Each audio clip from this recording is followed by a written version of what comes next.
Hey everyone, Lance here. Now many of you may have seen my little Mac Mini hiding back there in some of my previous videos.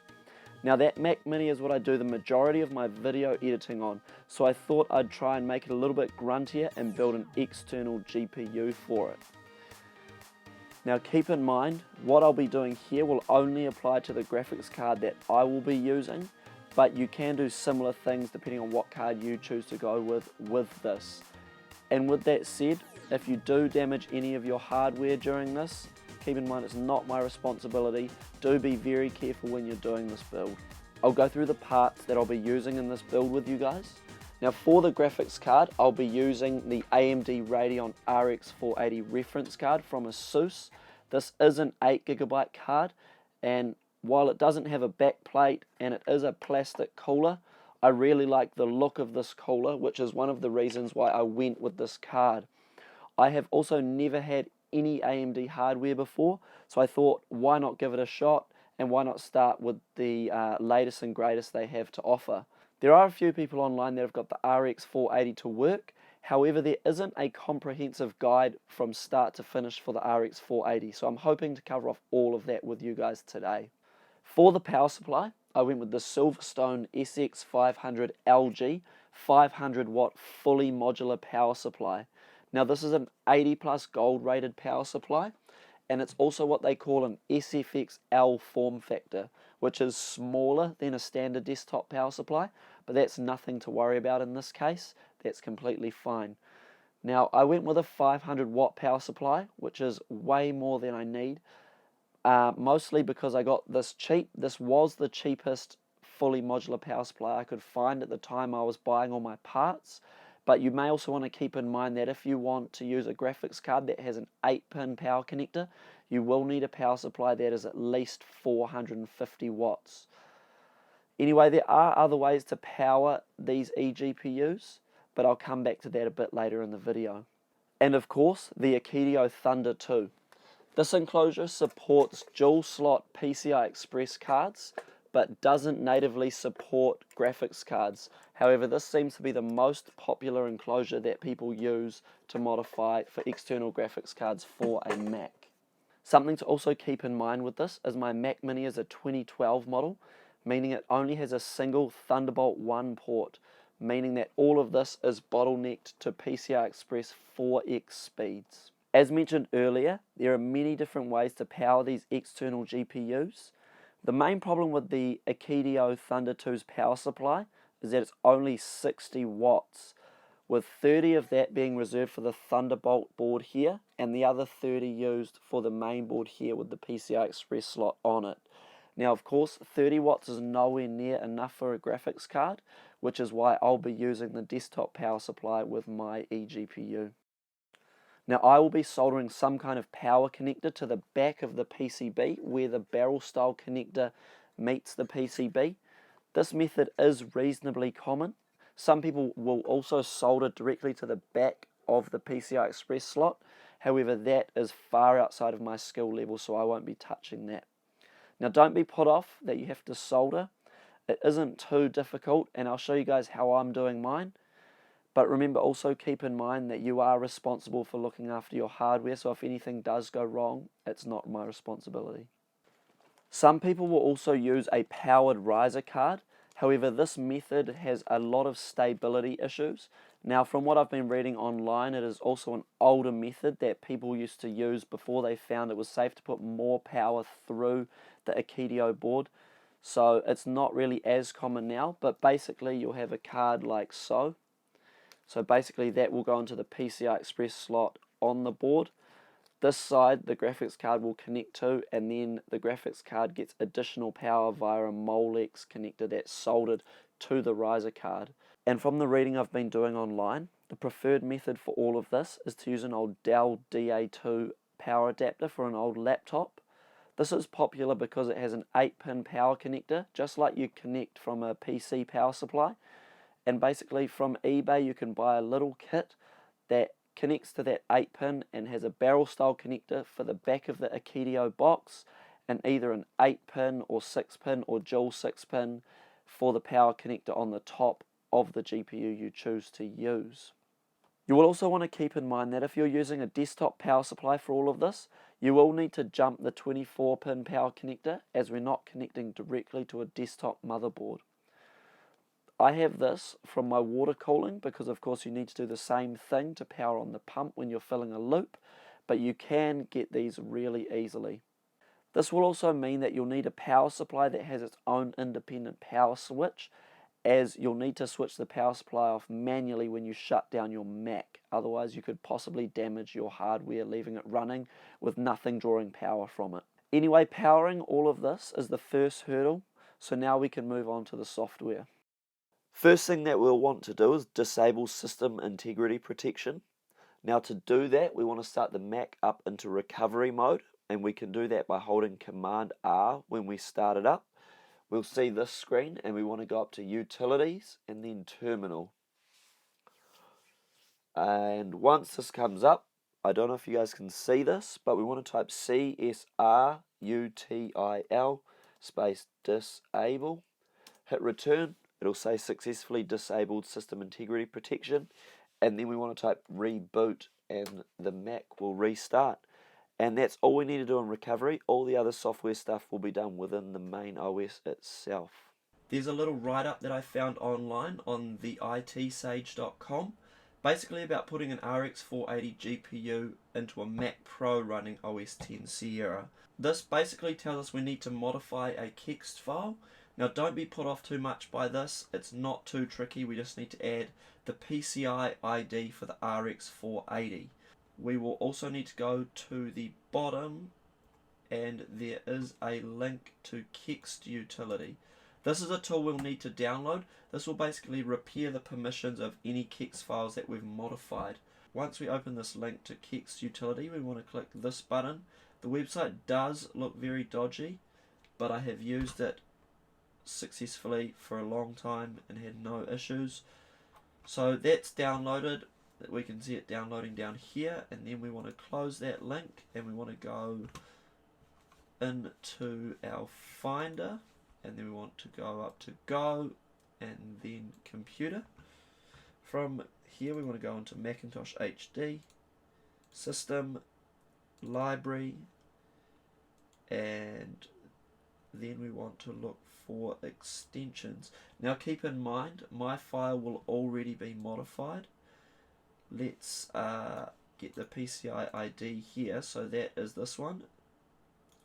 And where's it gone? Finder. In the Finder we want to look for AMD Radeon 4100.Kext. Now we want to drag that to the desktop. We'll go back to the desktop and we'll right click. Let's make this full screen. We want to right click and go show package contents, and then info.plist. We want to double click on that to edit it. We'll make this full screen. And then we want to look here, AMD Baffin Graphics Accelerator, and down string here. So there we can see I've added it in. Now I left the same spacing, a single space between each one, and we want to change that. Well, we want to add that in, and then we want to close that document. Of course, it will ask you to save when you close it. You want that to be saved, then you'll close this, and then we want to go to wherever you've downloaded your Kext utility. I have one on my desktop in here, and we want to run this into your admin password. This will repair the permissions for all the Kext in that folder, but then when we go back to our desktop, we want to drag the AMD Radeon 4100.Kext into the Kext utility, and then what it's going to do is it's going to repair the permissions for those for that Kext file. It's going to make a backup of the existing one in the original location, and then it's going to put the one that we've just modified into the location that it belongs. Now once that is done, we're ready to get the hardware of the external GPU set up. So that will take a little while. Once it's done, it'll say it's completed, and there'll be a close button in the bottom right down here. So this is essentially all connected here. So we've got the Thunderbolt cable, and this is connected to the power. We've got the 6-pin going into the GPU. We've got the powered riser card, which will provide power to the slot. And we also have this, the 24-pin of the power supply jumped. So when we flick the switch on the back of the power supply, it's going to power on. So the next step here is to download GoldQ's script. I believe that's how you say his name anyway. So we want to go to github.com/goldq/automate-eGPU. Don't worry too much about trying to note that down. I'll put a link to everything that I've used in the description. So over here, there'll be clone or download. We'll click on that and we'll go download zip. And we then want to quit or close the browser and go to our downloads. So now we've got in our downloads automate eGPU master.zip, and then we want to open this up. Now I was having a lot of problems at this point. This was not working for me whatsoever. Now I actually found that because we modified the 4100 Kext, if you take a look in the script itself, it refers to 4000. So I was playing around. I actually spent weeks mucking around with lots of things trying to get this all to work for myself, and that's the only thing I found that I needed to do that actually worked. So basically the way I do this is I will select the automate-eGPU.sh, and we want to copy that, and we'll go home, and I might just keep this one. I'll just rename it original, and then we want to paste that file here. Now we then want to double click on this. We'll make this full screen, and all I did to get this all to work, and it was a very slight modification, I went Command F. Up the top we see replace, and I want to find 4000 and replace it with 4100, and then replace all.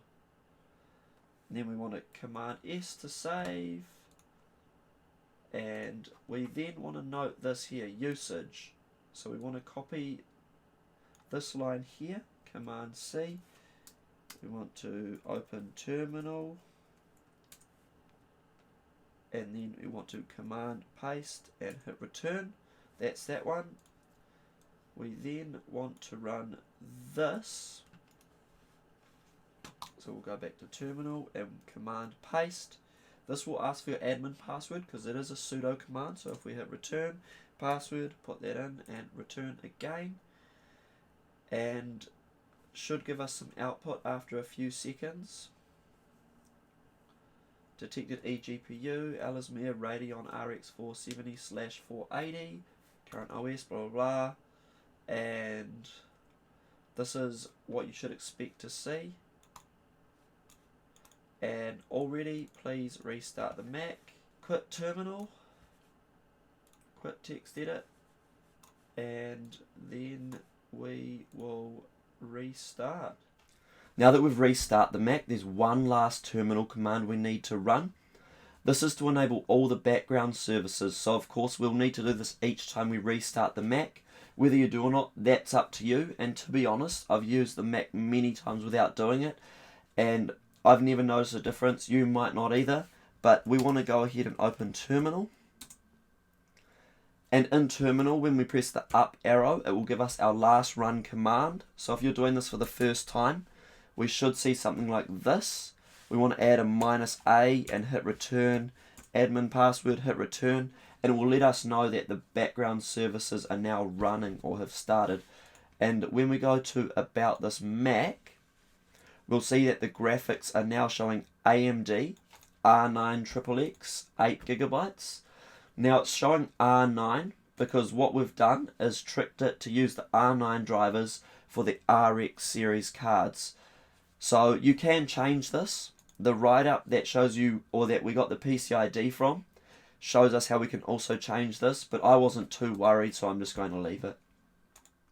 Before I got onto soldering a power connector to my eGPU, I thought I'd show you guys a friend's one.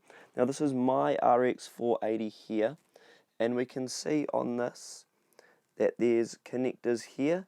That is a 6-pin power connector, and that runs down back into the casing in there.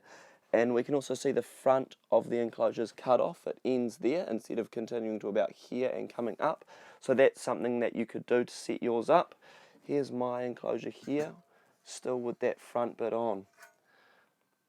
I've gone ahead and taken the PCB out of the Akitio box, and I've got a Molex power connector with pigtails here, female Molex of course, and this is what I'll be soldering for the power connector, which will be to the back of where the barrel plug connects just here. So if I flip it over, we can see there's 4 points here. This top one is where the negative will be soldered to, and this far left one is where the positive will be soldered to. And we want to make sure they don't touch anything else, but they are quite large solder joints.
So as you can see, I've soldered that negative one to that top one, the positive one to that left one without touching any of those.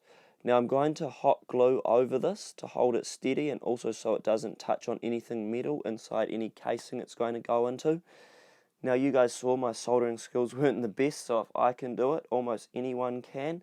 Just take care when you are doing it, and also if there's other things around, try not to burn holes in things with your soldering iron. Okay, so the hot glue gun is now ready. So we want to go ahead and just cover this pretty sparingly, so there's no chance of anything touching those solder joins we have just done.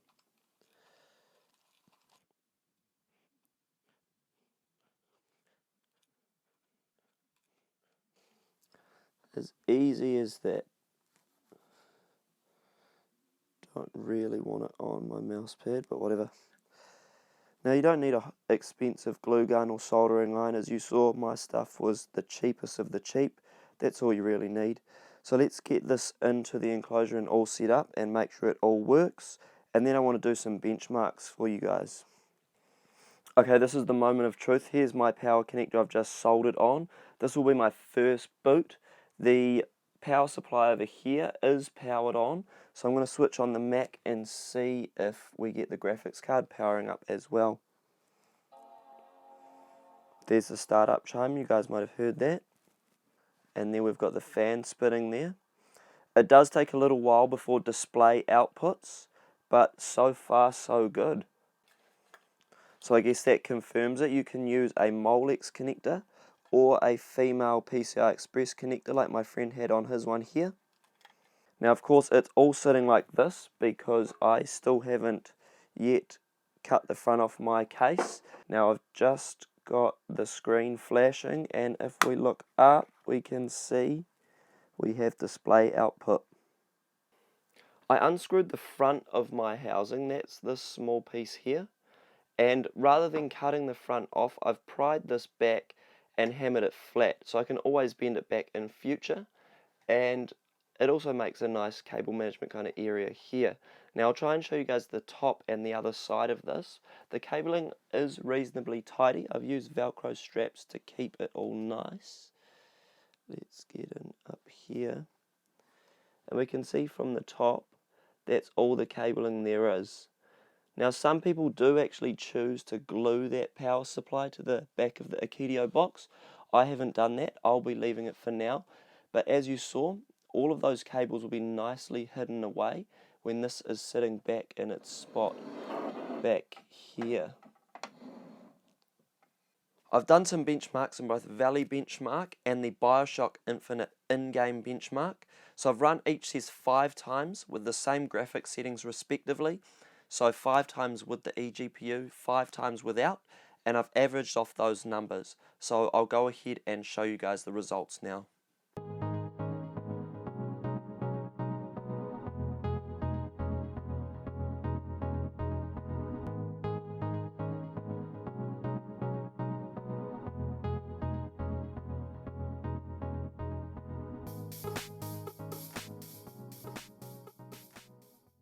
Sorry for the longer video, guys. I hope at least a few of you have stayed until now. There was a couple of things I wanted to go over before I did end this one off, and something I found really interesting when I was running Valley Benchmark, it was reporting 20 degrees Celsius lower with the eGPU over the integrated graphics chip. Now, I don't know if that's reading the CPU, the graphics chip, I don't know what it's reading, but either way, 20 degrees Celsius lower is always a good thing. And you guys might want to keep note that if you are doing this on a MacBook, there is additional things you will need to do to get it to run with an internal display. I haven't looked into any of that, so I definitely recommend you guys did some research into that yourself. You will also want to keep in mind if you do OS updates, whether it's 10.12.3.4, whatever the next one is, from when you're watching this, you will need to do some of these things again. So just to be safe, I've turned off automatic updates just so I can control whenever any of that happens. Now that I've gone through everything and got it all up and running, it seems a lot less time consuming than when I first took on this project. As you can imagine, there was a lot of frustration, a lot of hair pulling along the way. I was researching as I went. I'd bought parts before I'd done all my research, which is always a bad way to go about things. But now when I look back, it seems like a reasonably simple project. It's probably one of the more advanced projects I've taken on, but still definitely achievable, and I could probably do it in a weekend if I was to do it again now. I now know what I'm doing. So I definitely recommend you guys give this a go if it's something you're looking into. Once I'd looked into GoldQ's script, I do hope that's how you say his name, I was seeing 4,000 referenced everywhere, but the modified Kext file, I had to put 4,100 in. So I thought I'd just, while playing around, I'd change the 4,000 to 4,100, and there was a huge sigh of relief when everything worked. And for anyone interested, without that change, there was display output, but there was no graphics acceleration. So small things like entering mission control, meant there was huge graphical slowdowns. It was really laggy just for simple OS tasks. So I was so happy when I figured that out. I couldn't find it anywhere online, and just playing around with that script got it all working. Remember that not all graphics cards will be supported, and not all cards will have workarounds or scripts you can get online. So I would definitely recommend doing your research before going ahead or before picking a card. And even if you are using an RX 480 like I did, I would still recommend doing your research. Don't use this as your only reference. I will post a lot of helpful links I've found along the way that I've kept to make things a bit easier for you guys. Definitely have a read of those. There is some awesome information out there. There's some amazing guys on those forums that can help with a lot of things. And of course, all credit where credit is due. GoldQ is a name that comes up a lot when I was looking online. I believe his name has changed now on some of the forums like Tech Inferno, but his name comes up a lot, so a massive shout out to him. His script helped me get this all working and helps a lot of other people get this all up and running, eGPUs in general. So a huge shout out to him and anyone else whose resources I've used. You guys have all been a massive help along the way. And anyway guys, I hope this has helped you get an RX 480 up and running in your Mac, or even just provided some entertainment to you guys. And I do thank you guys all a lot for watching. Please leave comments, like, subscribe, all that stuff. And hey, I'll see you guys in the next one.